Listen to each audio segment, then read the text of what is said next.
సర్కారు పొలువులు కావాలంటే నెలల తరబడి చదవాలి. బుక్కులన్నీ ముందటేసుకొని తిండి తిప్పలు మానేసి మరీ చదివితేనే ఈ రోజుల్లో సర్కారు నౌకరీ వస్తుంది.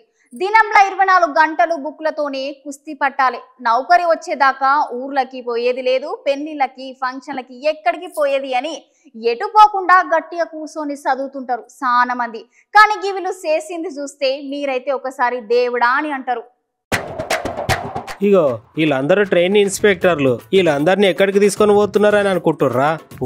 పోలీసులే పట్టుకొని అరెస్ట్ చేసి లోపలేనికి ఇట్లా తీసుకొని పోతున్నారు. అర్థం కాలేదు కదా.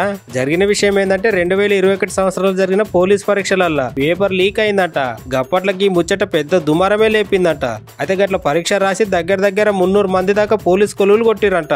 ఇక వీళ్ళు వాళ్ళే ముదుగలకి కేసుతోని దగ్గర సంబంధం ఉన్న 14 మంది ట్రైన్ సబ్ ఇన్స్పెక్టర్లని పోలీసులు విచారణ చేసిర్రంట.